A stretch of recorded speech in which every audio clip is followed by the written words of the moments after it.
Welcome to another episode of the iWorkinSport live interview.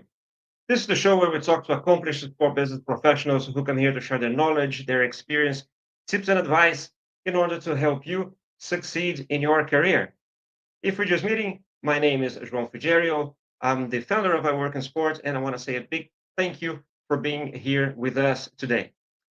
If you're coming back, you already know the drill. You know, this is an interactive session, so you can participate with comments, with questions, so prepare for it.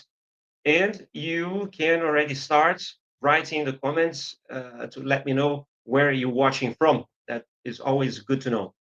And if this is your first time, you can do exactly the same. Just maybe mention that this is your first time. Right.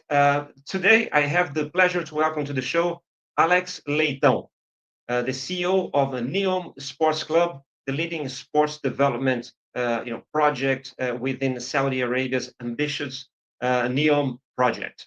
Right. Alex has decades of experience in sport business, club management, and commercial strategy, working in top companies such as Ambev, Octagon, and Orlando City Soccer Club, the MLS club.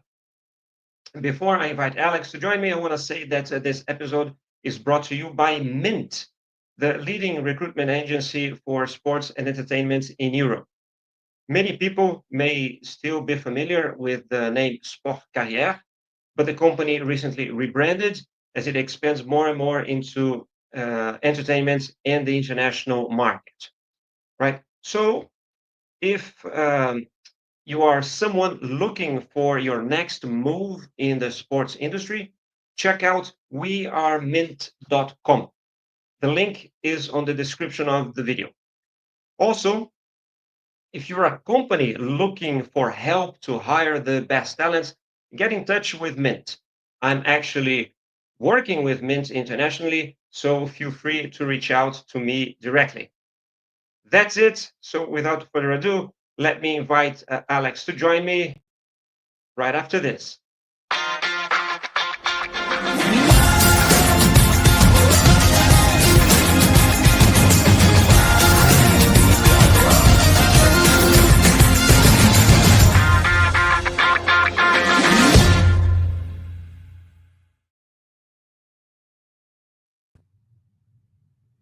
Oh, Alex, welcome. We don't speak much in English when we're talking to each other, but I'm going to make an exception this time.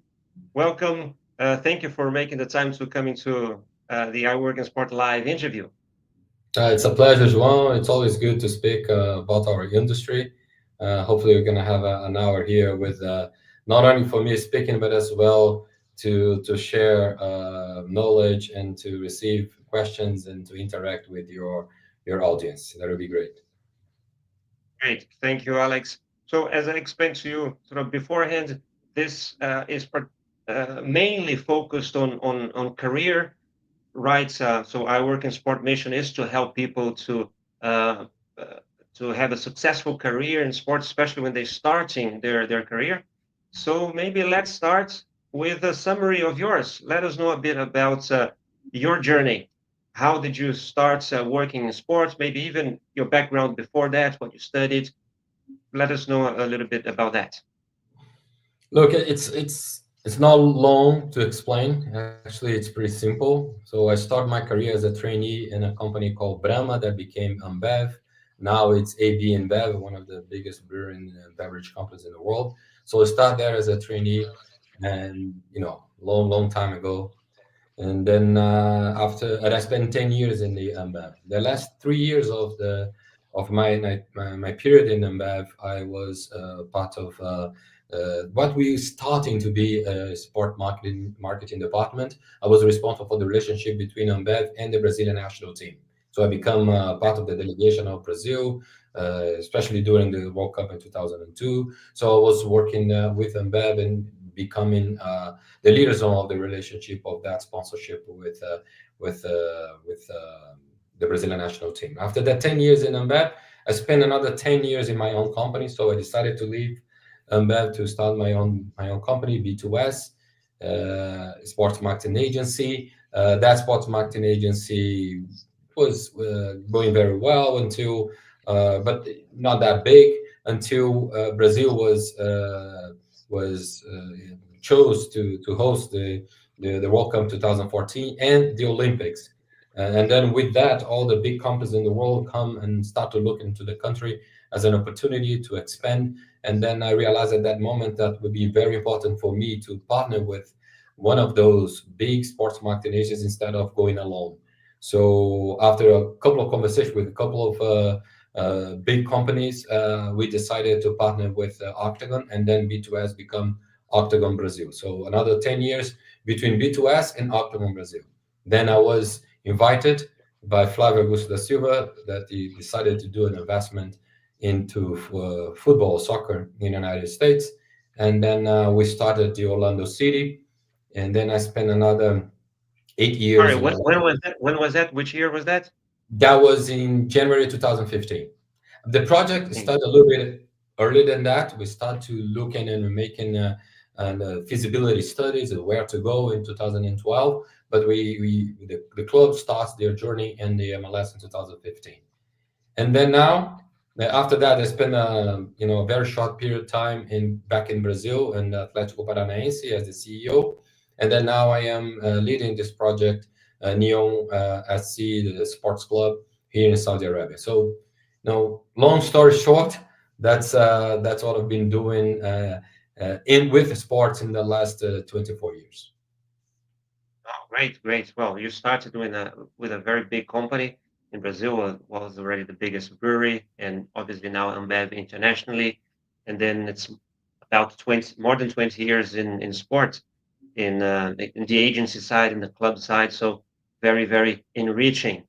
From all that time, maybe what are the biggest lessons that you took, maybe from, especially if we're talking about the football teams, first in Orlando as the CEO there, then you went to Atlético Paranaense, and now you're going to a new country, completely new culture. We're going to talk a little bit more about NEOM in the future, but I'm interested in the lessons, the big lessons that you learned beforehand that you are now able to apply. Look, interesting because I was fortunate enough to have experience in such a different market.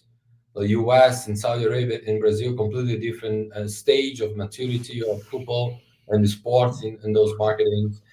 Starting from the United States with its a huge, massive sports market, very mature.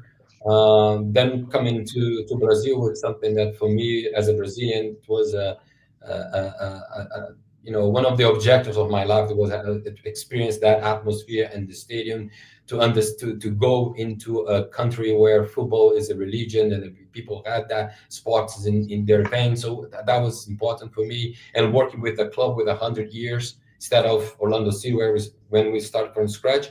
And now a completely different experience as well, which is in Saudi Arabia, which is a really government using its sport as an important tool to generate business and awareness for the country. So in a private project, which is a little bit similar with Orlando City, the big difference is that in Orlando City we were inserted in a very mature market, and here we are kind of starting with the market.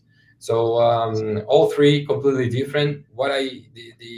The only thing that I see that it's equal in all of those, it's really looking and understanding football or any sport as a business like anybody else, and any other business that you're being involved with. I mean, it's super important that you have a strategy. That strategy and the budget follows the strategy and so on. So it's really not different than any other business that you're in. The big difference is that you're working with a passion.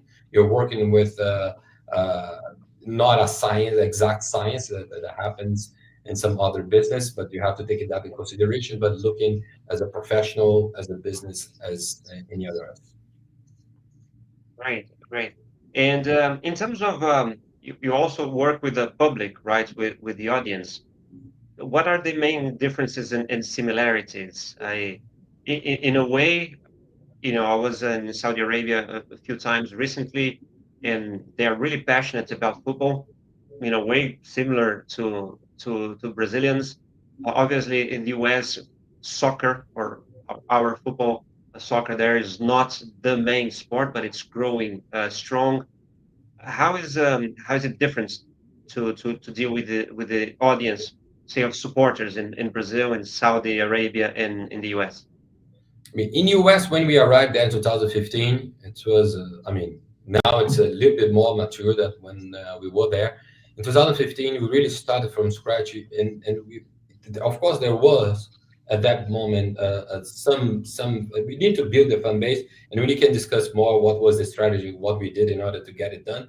But in the beginning, we had some few die-hard fans of football that very interested in following to be involved. But the vast majority of the fans, we had to build it, and including we had a tutorial in the very beginning in our website and the app of Orlando City explaining the rules of football. We had to explain our fans that football is you have 45 minutes in each of the legs, and you have 15 minutes that you need to separate those two, and then first half, second half, 15 minutes, those kind of things, because we need to educate them, including how to experience the game. So give an example: baseball, football, basketball. They go and then they leave. They go having beers and hot dogs and have do some hospitality. They come back, and they very focused on in the very end of the game, because that's when everything's happens and solve the game. In football, so if you leave your seat going to drink something, there is a risk of you miss the most important moment of the match, which is the goal. So it's a different dynamic, and then we had to explain how that works. So it's very different in that regards. Today, of course, the MLS is much more developed, and the audience is more mature. And the opposite side is we went in the market that was very, very mature in terms of entertainment. Sportainment in the United States is something that's already exists for a long, long time. And then sales and commercial and merchandising, it's very, very mature.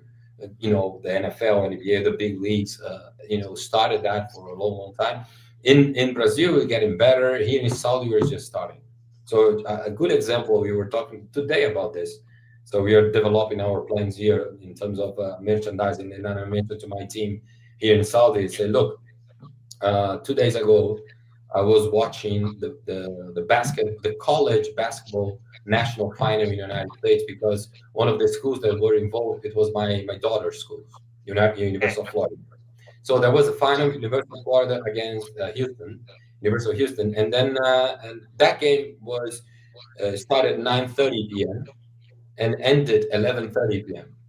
7 a.m. on the next day, there was a special website for selling products related to the champion. So University of Florida won.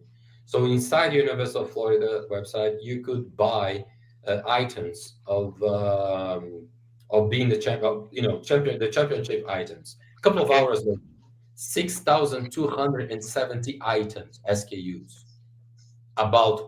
specifically about championship. So that's the thing. We were in a sport that was starting to develop in a very mature market. Here we have the passion, but we need to do the other aspects of the business. In Brazil, we kind of in the middle. I think the privatizations, the SAFs, and a lot of things that's going on in Brazil right now, it's helping. I mean, the fact that clubs are hiring CEOs and give them executive the responsibility to drive business for the clubs. All of this, it's helping the country, the market, but so all three are in different stages, in my opinion. Right. Cool. Maybe tell us a bit more about the NEOM projects as well. So you're there as part of a huge project. Maybe you obviously focus on the NEOM Sports Club project as a whole, right? Because it's not only football, and you're not that many people know that, but you're not in Riyadh, you're not in Jeddah, you're kind of in a part of the country in Tabuk. So maybe tell us a little bit about the project that you're involved in as a whole, the vision a little, and then what's a normal day of work for you as CEO of this sports project? Yeah, I mean, Saudi Arabia, they're developing this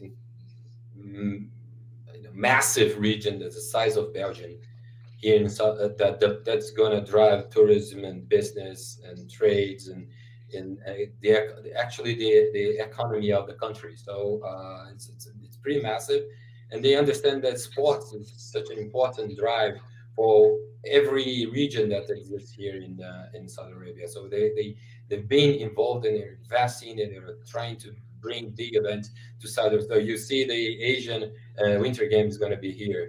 You see the Asian Football Championship is going to be here. You're gonna have the World Cup here in 2034. From now to 2034, a lot of big events it's happening. That shows how invested and how they view sports as an important tool for the country as a state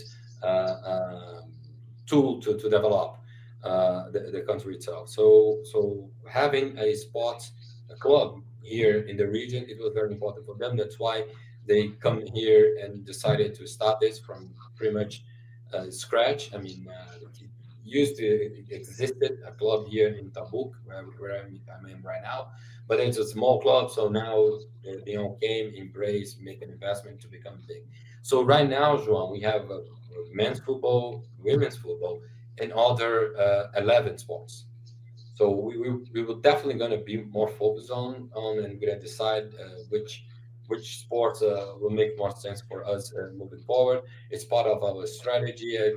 I'm not allowed to share much now, share much now, but you will definitely going to have more sports, and of course the one that's going to drive the club itself is going to be the football. We are now playing the second division, men's and women's. The women's already clinched their spot in the first division next season, and the men's we are very close to do that. We are 10 points ahead the second. So in the table, 6 games to come to finish. So I think we're gonna finish starting, and then we're gonna reach our objectives. We just play in the SPL, which is the Saudi Pro League. Saudi Pro League that have been investing in players and coaches and infrastructure in the last couple of years. We saw, everybody that really follow football are very aware when Cristiano Ronaldo started this movement and coming here, and all those players that comes along with him. So now very competitive, very strong. I think that will be interesting to see in the next the clubs World Cup, FIFA World Cup, how all the area regions of the world are being developed in football. It's long past the time where the world was divided by South America and Europe. I think the clubs in CONCACAF region, the clubs here in Saudi, the clubs in Japan or in China, they will do well on this Club World Cup, and then the world will see that other regions are being investing, been doing good job, and they're going to start to collect results.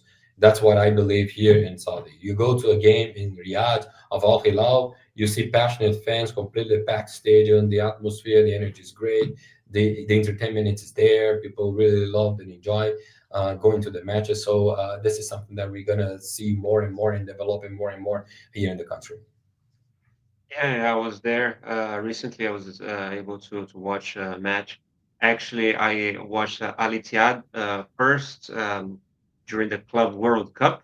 It was a good audience there in Jeddah, and then more recently, I went to see Al Nasser at the end of the year, and yeah, very passionate fans as well. And Alex, because today you have, is it 4 or 5 big teams in the first division in the SPL? Because from the they're all from, I think, the same owners, right? They're all part of the same group, which is unusual if you come from other markets. If I believe you, correct me if I'm wrong, that NEOM is the same, so will be another one uh, with a strong backing from the the investment fund, the public investment fund in Saudi Arabia. How does that work among clubs and the competition among them? Can you maybe explain a little the situation of football Yeah, then in Saudi Arabia, the SPL, compared to other places? A decision was made by the Minister of Sports a couple of years ago to start a process of privatizations of clubs here in Saudi. And then you have one club that belongs to Aramco, which is the biggest company in the world. So we belong to NEOM, which is another company. And then you have four clubs that belongs to the PIF, which is the sovereign fund. But this doesn't translate into the field. So on the field, every club has their own way to manage their liberty to do their projects and their strategies, and they fight in the field like any other league and other clubs. So it's very independent the way they are managed and the way they are going to the games, and each of the clubs wants to win, and there's no separation on that. I mean, it's pro league is 20 clubs. Of course, that you have some clubs that are making more investment than the others, like any other league in the world. The interesting thing about SPL, the different than what we are seeing in Bundesliga, for instance, or Spain, or not England, but the Spain, Bundesliga, France, even in Italy, that we have more clubs here in putting themselves in a position to compete and to win than all of those leagues that I mentioned right now. So if you're looking to, for me, this is an issue for Europe. The competitiveness of aspect of the game, we're losing a little bit. So you see in Bundesliga, the last 15 titles, it was won by 14 of those were won by Bayern Munich. And if you're going to Spain, we're talking about Real Madrid and Barcelona. If you're going to France, it's pretty much PSG and that's it. And if you're going to and so on.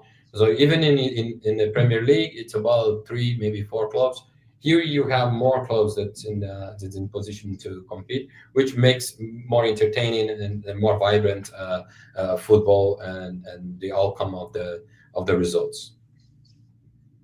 Great. Before I go to the next question, just want to give a shout out to a few people that are less shy and posting here some where they're watching from. So we have Jesus Lorenzo saying hi from Paris. Pav is watching us from Birmingham. They're both on YouTube. On LinkedIn, we have Bruno. He doesn't say where he's watching from. And then we have a special one, Mame, watching in Santos. Benjamin Nicola says hi, but doesn't tell where he's watching either.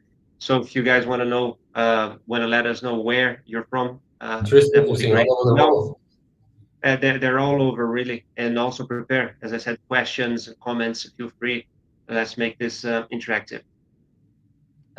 Thinking of, well, I was going to ask about a career, but I want to ask you more generally.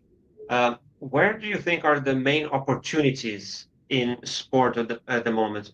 Obviously, you're there in Saudi Arabia, big opportunity there. But even if you, from the point of view of a club, of ownerships, where are the opportunities for a club to grow in sport? Or if we can break that into two, for people that are watching us, and many of them are starting their careers in sport, where do you think they should focus if they're thinking of their career for the next 10, 15 years? Look, I would say more than where they should focus, I would say that the industry of sports is so huge, so massive, that whatever you decided to do in your life, you're going to have an opportunity in sports. If you want to become a doctor, you can work in sports. If you want to be a lawyer, you can work with sports. And then you can be specifically, driving your career to sports, even if it's on the field or off the field. If you're going more commercial, sales, marketing, digital, communications, pretty much every single area right now that you're looking to, this massive industry can accommodate you. I mean, it's more about understanding if most of the times the young people, they're starting their professional lives, or even before that, when they're choosing a career, they come and ask me that type of a question. I would say, look, the first thing you need to identify if you're passionate about the game or the business or the industry, because they're different things. So I used to interview trainees interested in coming to Orlando City or Atletico, or now here in NEOM. And then when the conversation comes to, I wanna meet that player, wanna be involved, I wanna go to the games. Okay, so this is one thing. The other thing is you may come to work in a football club and you don't have access of this, or you're not that 100% involved of this. Nevertheless, it's super important that everybody understand that whatever you do for the club, the main objective is in the weekend, go there and win the game. Every single person in the clubs that I work with, I made sure that when we cascade the goals and the KPIs and the metrics, I made sure that everybody understand that whatever you do, you have to understand that you're doing for make the club successful, and then make it the club to be successful. They have to win in the weekend. And then one day I was talking about that. One person raised their hand and said, "Look, yeah, I'm a salesperson.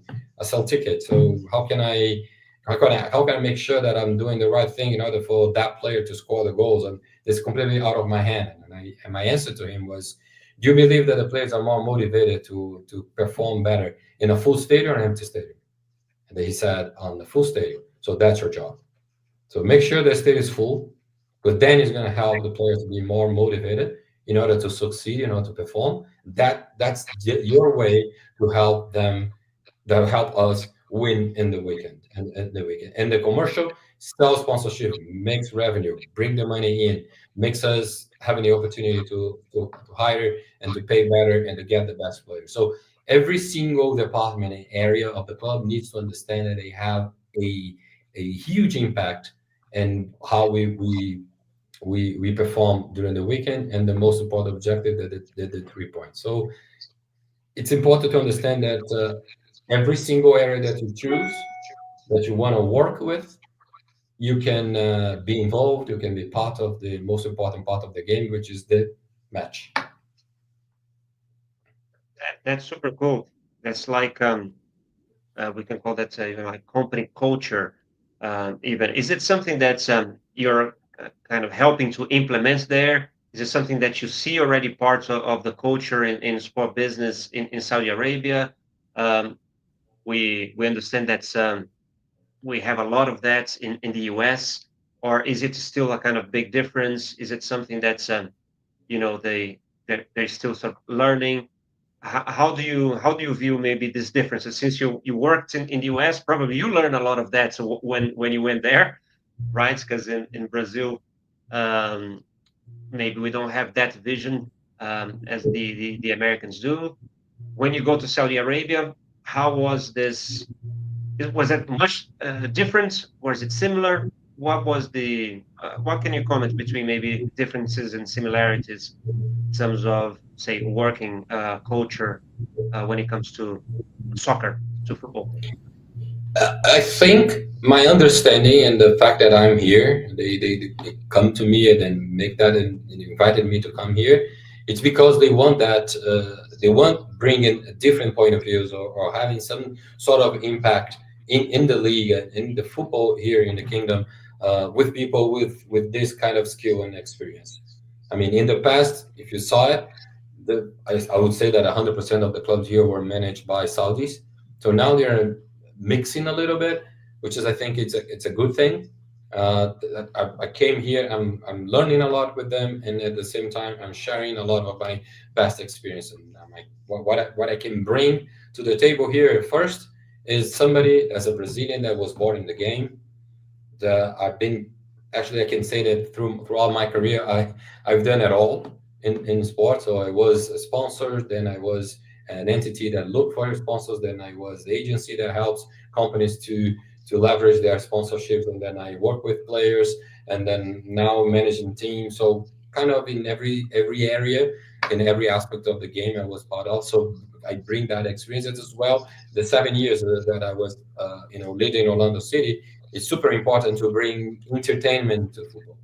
This is something that we still need in Brazil, and it's something that we definitely need here in Saudi. And this is something that in the United States, it's their life. This is how Yeah, they do. So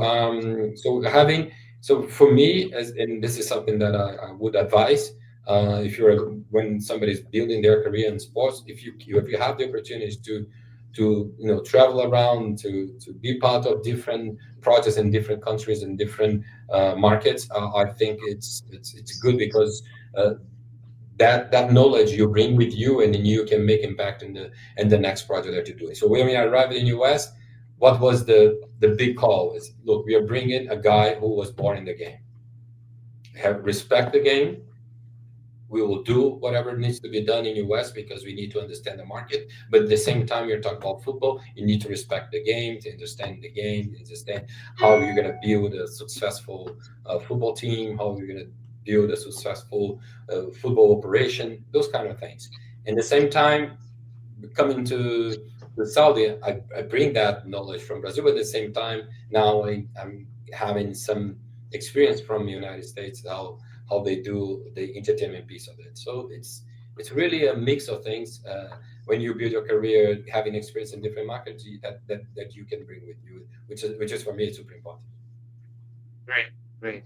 There's a very interesting comment by Bob here when you're talking about the importance that you're telling to someone that how important it was to sell tickets or just do the job well, how that would impact in the team as a whole. Bob said very true. Bill Walsh, in his book "The Score Takes Care of Itself," said that there is a link between how a receptionist answers the phone to winning on the pitch. They are an extension of each other. So that was apparently mentioned in that book as well. So well done. It's super important that you create that connection between the front office and the football department. So everybody needs to understand that it's one engine, that everybody needs to work together.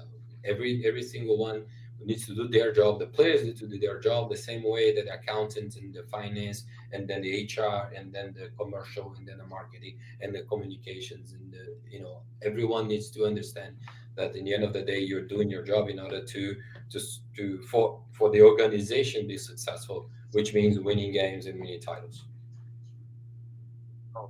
Alex, if you were to do a self-assessment and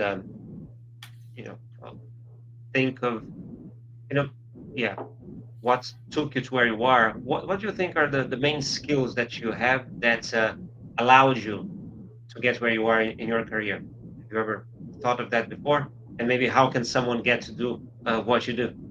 I think I was gaining, right? This is like a house that you're building brick by brick. So and then the way I built my career. First of all, I didn't change and move that much. I think this is important to have like a project that you can be part of and you can experience in time is important.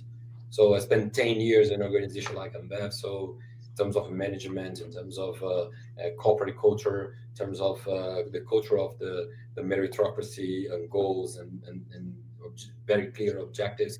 This is something that I've learned in Ambev that was so crucial for me. And then when I start my own business and take risks and go into more of a corporate consultant. So I had the opportunity to work with big companies, big corporations, understanding their goals, their objectives, what drive them in order to invest in sport.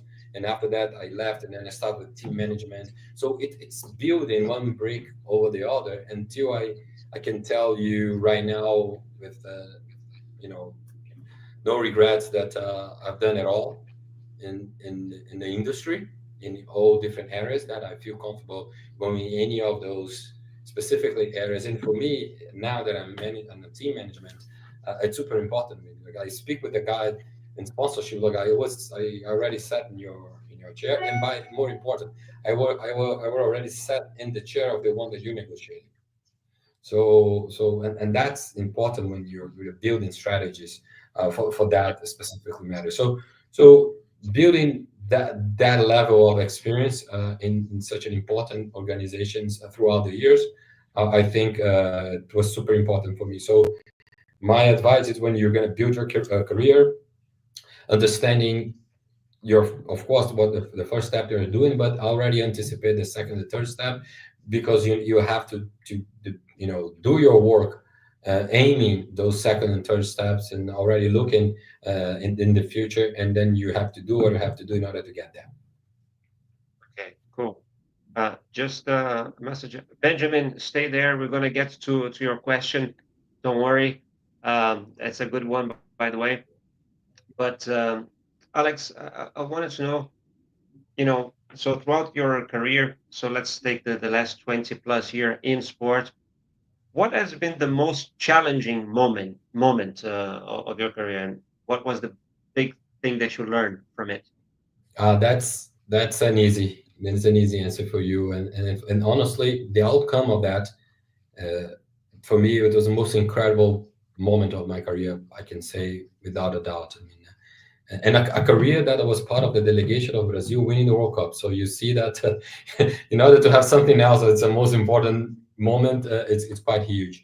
But I would say that March 2021, when the world simply stopped with COVID, we, the presidents of the clubs, were challenged by the league to start thinking about how can we come back and play safe.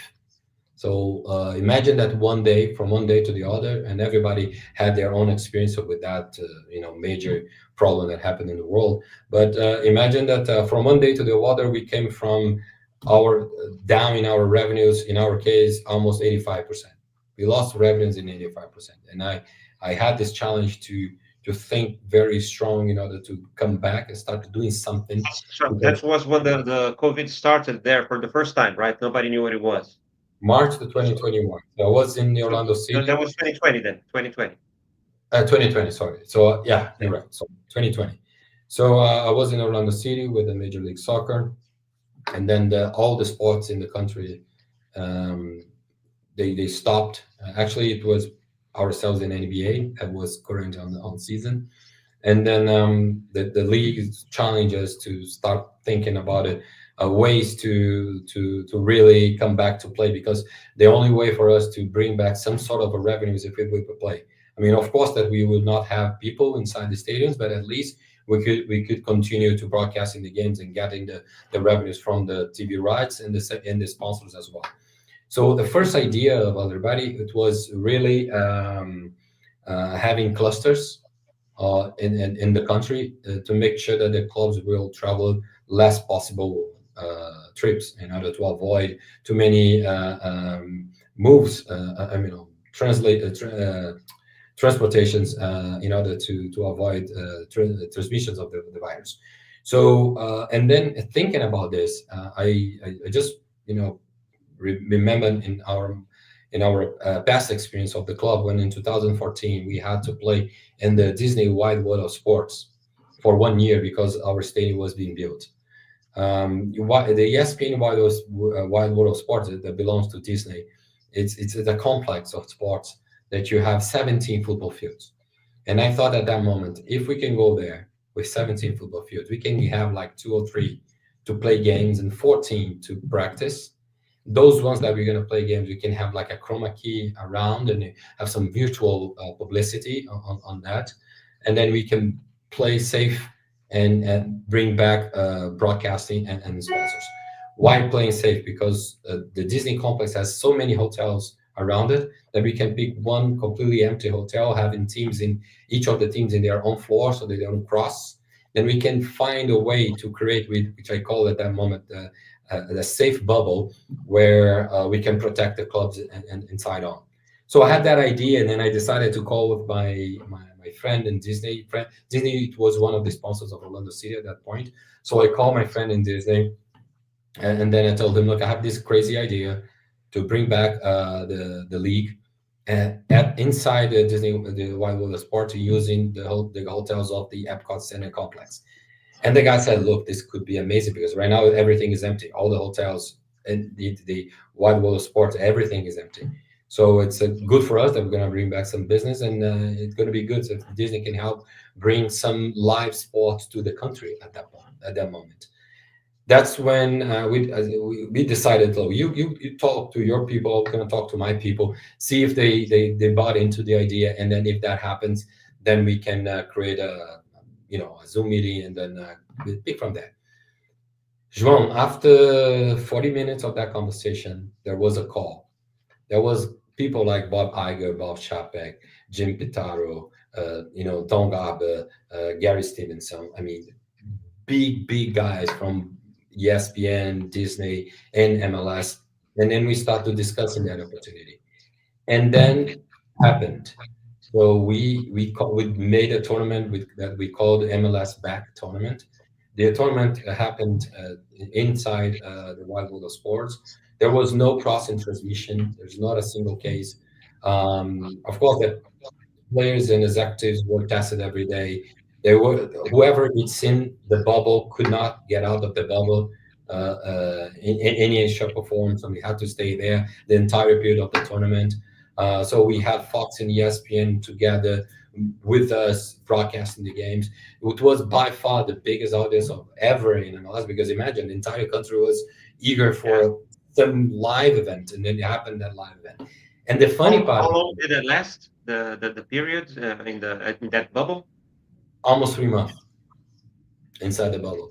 And the interesting about this is, and then a couple of things was interesting because we could test a lot of things that we would love to do it, but we couldn't because we already had a process already established. So with Chroma Key, we test to put players into Zoom inside the stadium, cheering for the fans, and then we do tests like ESPN broadcast the game without the background sound. Fox decided to do with background sound. So some cameras, angles, mics with the close to the coach, everything that we could try to create more energy, atmosphere, experience for the fans. We did it. And the most fun part of this whole thing, the Disney loved the idea, and they decided to pitch NBA to do the same. And then NBA agreed with that. So NBA went to the Disney World Wide of Sports and to stay in the hotel. Pretty much very similar protocols and the plan that we MLS did. In the end of the day, people knows this period of time as the NBA bubble. But what people, yeah, I understand, because in the United States, NBA it's huge and much bigger than MLS. So I understand that. But the more things that people don't know, that at the end of the day, who started this whole thing? It was a Brazilian guy working in the MLS club in Florida. And then MLS as a league was the one that really did it all. So for me, it was when I saw that happened, the games happened, and that we are back from COVID, live event in the entire country, and then understand that everything started with a phone call with one guy in Disney. I thought that that was amazing. And then the lessons learned from that is problem will come, hopefully not as big as this one, but that you have two ways to deal with the problem. You can hide yourself and cry and complain, or just put your head to think about solutions and try to bring something that could, in the end of the day, not only helps you to solve the problem as well, become even a better solution for all the problems that are going to face in the future. So in the end, we were able to bring back in Orlando City. We didn't lay off a single employee during that period of time. That's an incredible story. Yeah, I love that one. I really like that one. The Brazilian creativity.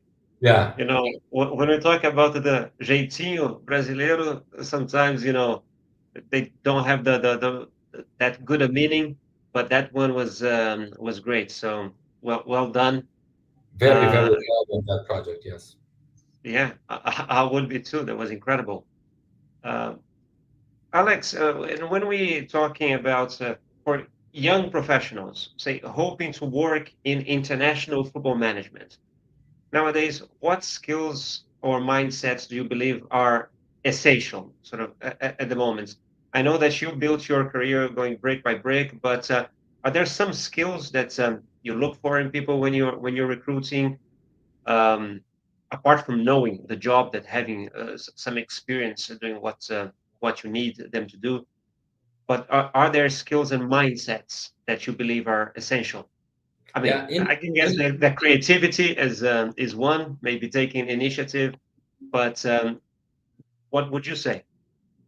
I would say, talking about the front office, it's interesting that people don't think about that, but I would love to have people around me that have a strategic and a finance mindset. At the end of the day, there's two areas that's such important for us. So understanding how you're going to do things, and as soon as you know how you're going to do things, how much you need in order to deliver. So with those two mindsets, I feel it's super important to have. If you go to in the football department, and it's a completely different skills. So there are people that really understand, and it depends on what sports you're involved with. If you're more in a coaching area or scouting or manage the team itself, then you need people very well organized, understanding logistics. Those kind of skills are super important in those departments. But I would say that, and then of course creativity in all of it, it's so important, especially right now in the world. I mean, the way you communicate and the way you interact with the fans have been changing year by year in a speed that nobody ever saw. I mean, imagine that in the last 9 years, it was really about fans going to a stadium, be in the line, buy the ticket, going to the seat, sitting there, watching the game, come back home. That was the experience. If you think about now, that you have so many ways to buy a ticket, but you need to do a check-in in your club because your club needs your data, because data driven is super important right now. And then the clubs needs to be responsible, or at least should care about the entire process from the moment that you decide to buy the ticket until you parking and the fan zone and how you food and beverage works, and then the comfortable seats, and then what you're gonna do in terms of interaction with them. Then you need a point of access inside the stadium, because in the past was what was all about download, now is, sorry, it's all about uploads, now it's download as well. You have to be interactive, you want them to participate as a content platform for your fans to have that connection and relationship with you. So many things. We can talk about this for an hour. So there's many things that you need to really be updated, and everything that's going on in the world, that change every minute that we talk, and then be creative in order to put this whole thing in a very strong and solid strategy. Very good, very good. This is actually a good segue to Benjamin's question here. He's asking you about the impact of AI and data in the Asian leagues. Massive. To be honest with you, I don't think everybody knows exactly where this goes. There's so many areas and departments inside the club that are being impacted by AI data. For example, you nowadays you do not run a club if you don't understand deeply who are your fans and what's driven them, what are their habits, and how can you connect and understand them, and how they different types of fans and different types of ways they consume you. So there's a lot of information that is super important. From there to how you communicate with your fans. So AI, in my opinion, that's something that not everybody understands. I'm still trying to learn. Every day things change, and then whoever is in this area in this field right now will take advantage of the industry for sure. So right now I'm really studying and looking into, and there is no way you can manage your club without taking that in consideration. Yeah, totally agree. Actually, I've been using it a lot. I even I can't call ChatGPT that anymore. I gave him a name, so I call him Wesley, and he's my Yeah, my right hand man. Have And have you seen the Suits? no, what's that? The TV show Suits? You didn't see Suits, that? yeah, Yeah, yeah. yeah, So with the lawyers. my chat GPT name is Donna. Yes, yeah, that's right. So it makes sense. Yeah, I usually good say, one. how you doing? And she come back and say, hey, Alex, what you need? And then I ask questions. Yeah. Yeah, good one. It's incredible and super helpful. And it was funny today. Actually, I watched a video that was posted today by Athletic Interest. It's an interesting channel, but also talk about data analysis and how comparing different sports. You have the Moneyball thing in in the baseball and all that, Billy Bean and all. But how much more difficult is it now talking about on the performance side, right? To use data and really analyze a football game or soccer game in comparison to other sports. The They're good more. problem, sorry. No, go on. I was going to say that there's more questions from the audience, but go on. So just to finish this topic, the problem right now that so many information in every single aspect of your business. So right now we know in terms of performance, we know how long the player sleeps and how long he run and the fatigue, and then if we should push or not push during the practice, if he can play not play, how many minutes, and so many information about if he's running right, he's running wrong. So there's so many data. In the same time, the business I know who will come into my stadium, how many beers he consumed, how many hot dogs he ate, how many jersey he bought. If he comes to a game but he's not a season ticket, so why? So he's living in the area, came to 3 games and didn't buy season tickets. I need to speak with them. So many information you have right now. The most important thing, and that AI can help a lot, to organize this. How you identify, how you make decisions based on the data, so many data that you have right now. Yeah, exactly. I think knowing how to interpret the data and then Yes. apply it is the big trick, even more than collecting it. Uh, Alex, again, we're going towards, I mean, the end. I'll try to stick to an hour. Maybe we'll go just a few minutes more. But looking back, is there anything that you would have done differently in your journey? So many. And the beauty of that is that when you have the opportunity to do it again and to do it better, you have to learn with your mistakes. And it's impossible for you to really think that I tend to believe, and I truly believe that I made more things right than wrong.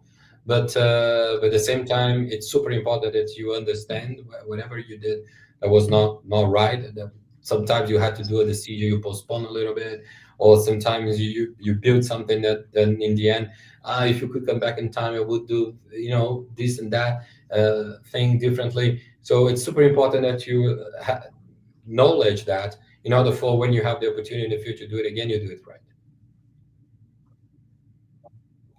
There is another question here by Benjamin. It says, is there a difference of culture between Asia and the US in dealing with partnerships, long-term relationships, and versus maximum income in a one-shot deals? And then he also asks if there's religion influencing fashion of deals in sponsorship. Have you? I think in the end you need to respect the culture of the country when you put together the assets that you're going to sell to the sponsor. So in the end of the day, it's super important you understand the market, understand the needs, put it together a package that will deliver the needs of the markets is looking to. But in terms of the results that those companies are interested in when they come to a sponsorship, it's generate awareness, maximize their results, and use those assets as an opportunity to relationship with to generate incentive for industry to drive the objectives of their companies. So in the end, doesn't change that much, but understand the market and the culture is a big part of this piece of understanding the market. I think it's super important. Yeah, yeah. I think one thing I'll add to that, my experience, obviously you're there, you have much more than me, but I have many friends in the region, and I've been there several times throughout the years, is that I think, especially I think in Saudi Arabia, they are more cautious and I don't know if I can say skeptical, but maybe careful, I think, with deals as well, because I think that the feeling is that for many years people would go there, just see them as dollar signs, petrodollars, and there's some money coming in, and they're now much more, listen, you really need to know us in order to come and do deals. So I think people must study, shouldn't go there just going after money. You need to be respectful and careful and really know where you what is it that you can offer, what is the benefit that you can deliver. Then then probably you'll be able to make some deals. And obviously there is money in the region, but if you just go there, seeing dollar signs and not really caring about the project, the essence of the deals, it's it got much harder and I think rightfully so, to do business there. Is that you have the same impression? I do, and I think from my experience here, I've been here for 5 months now. Uh, they make investments, but trust me, all those investments is based in a very deep and professional strategy that was built in. So there's not that they one day they wake up and say, "Oh no, I have so many money, then let's spend the money no matter what." It's not happening. So in the club right now, we are into the process of finalize our strategy, our 5 year strategy, and honestly, it's 500 pages. I never really built something so deep, so detailed, in order to make sure that they understand that we want to do this, and in order to, first of all, comes with ambition and the goals, but and then the pillars comes and everything that you're gonna do in terms of action plan. But honestly, ambition came, and then we produced a 500 pages strategy in order to prove them that that investment is going to deliver what they want. So it's not, trust me, it's not really, oh, let's do football, give me the money, I'm going to start buying players. It doesn't happen like that. For sure, for sure. Alex, what are the common mistakes that made by people approaching you looking for a job? Because I imagine that a lot of people go, see CEO of this football club, LinkedIn, send you messages, or is there a right way to connect whenever you want to create opportunity for yourself? Can you share There maybe are, the do's and don'ts? yeah, there are two common ones. We'll separate between football and the front office, the business side. In football, we have people that, I know an agent, or I am an agent, or I know somebody that knows somebody. We have this player that will be great for you. Doesn't work like that. So right now, it's we know exactly what we want, what we need. Scoutings do their job, and then we identify the targets, and then usually we go after our targets. So we're never gonna hire or sign in a player because somebody sent me a message on LinkedIn saying that that player we do great. This is one thing. The other one, most of in LinkedIn specifically, they are coming. I want an opportunity to work in your organization.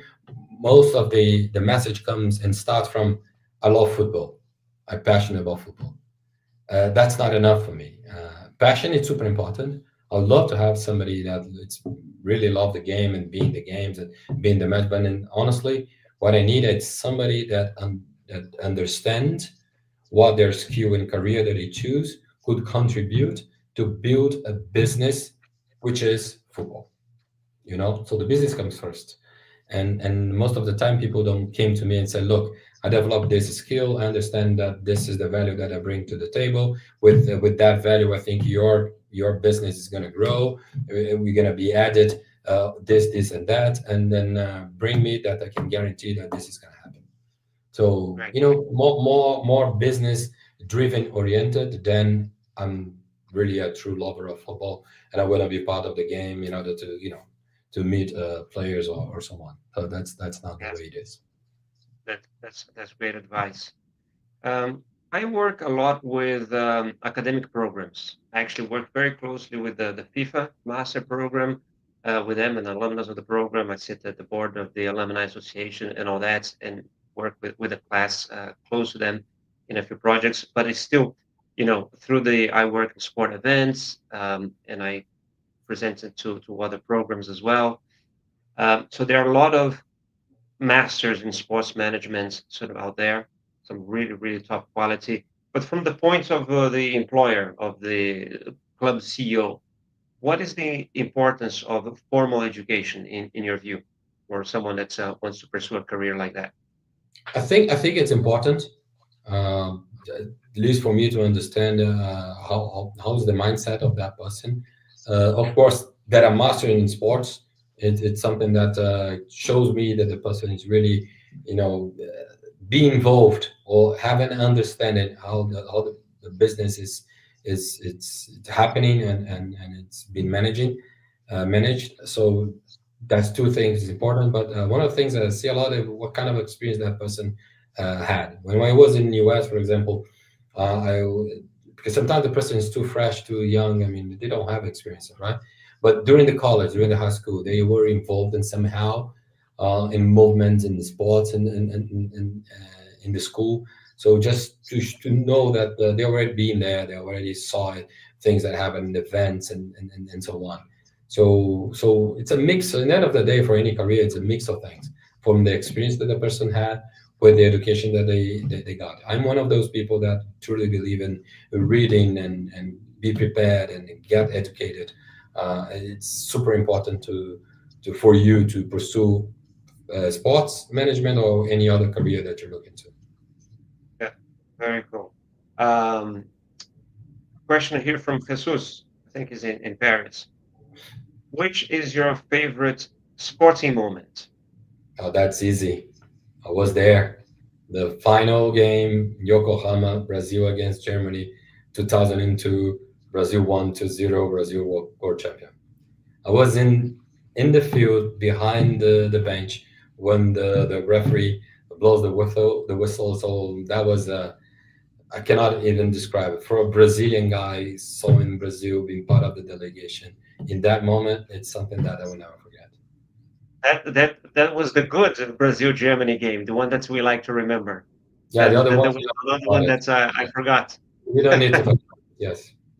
And apart from that, being a sporting moment, do you have a really good story that you experienced in your work thanks to sport? I mean, you told a story about the bubble. I think that is great, but I don't know, maybe a celebrity that you met, something that you find quite special as well. So many stories. We're gonna take forever here speaking about. Look, I work with Ronaldo. I work with Kaká. I was there in that team that we had: Roberto Carlos, Cafu, Ronaldinho, Ronaldo, Kaká, and Adriano, and all those players and such a well-known people, and being close to them and see that interaction with the fans and watch what they were able to do inside the field, and after that one of the things that I really enjoyed a lot, it's when I went to, let's say, one of the games, and after the games, let's say I went to San Siro to watch a derby, and Kaká was there playing, and after the game, we went to have dinner and talk about what happened. It just happened like an hour before. That's amazing. And so look at that moment when you kick the ball, the other player comes. So you have a very, very inside aspect of the game from the protagonist of it. It's such a always been such an incredible moment for me. So many when I used to work with those people and those guys. When we won the World Cup and we come back to Brazil and we decided to change a little bit the celebration, instead of going to the fire department truck and going to a truck with music with Ivete Sangalo, which is a very well known singer in Brazil. It took Trio our elétrico.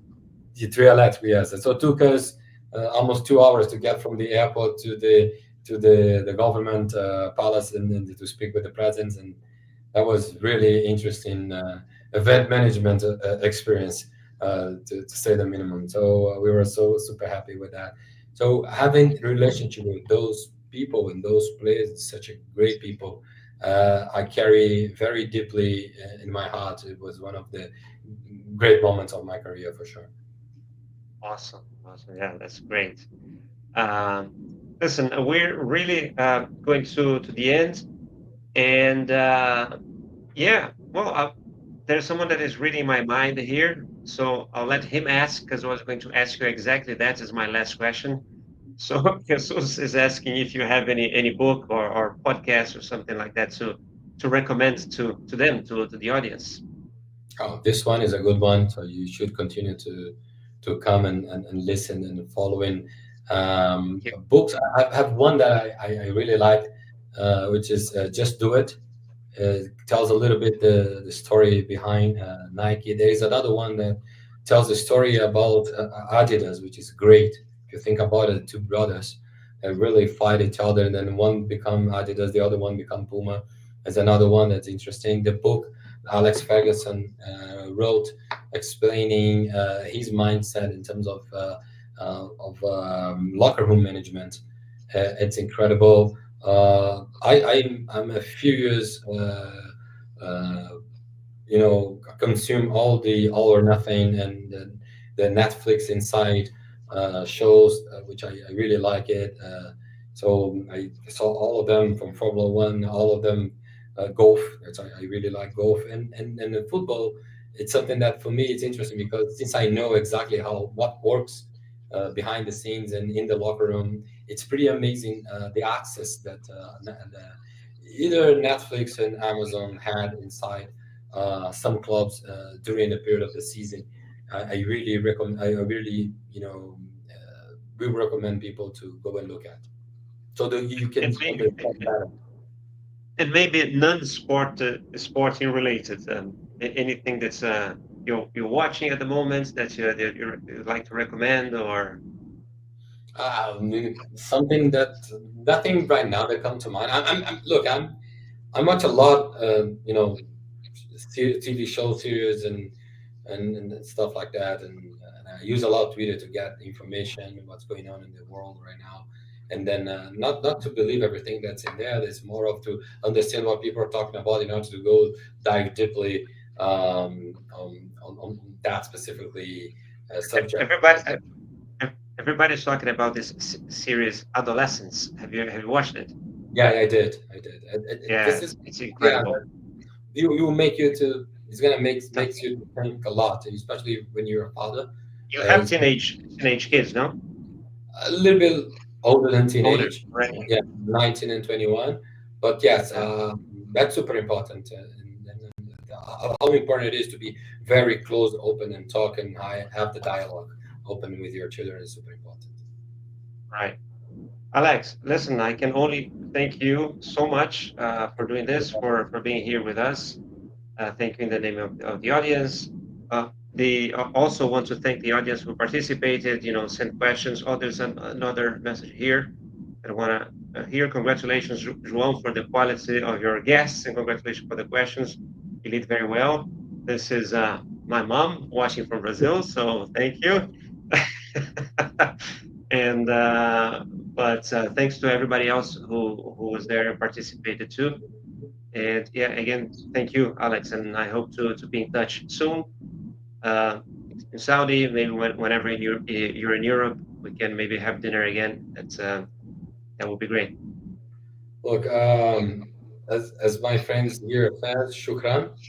It was a pleasure for me to be here. Hopefully, I could help or incentivize or someone in order to engage or be part of this such a incredible and amazing industry that we are part of. Yeah, for sure, for sure. Thanks a lot. I'm gonna stay there 1 second until we close the streaming. Bye, everybody. Well, I didn't even mention. So the people that are still watching, don't forget that in 1 month we have the I Work in Sport convention in Job Fair. There's a link in the description below if you want to know more information about it. All right. Bye bye. Thank you. Bye.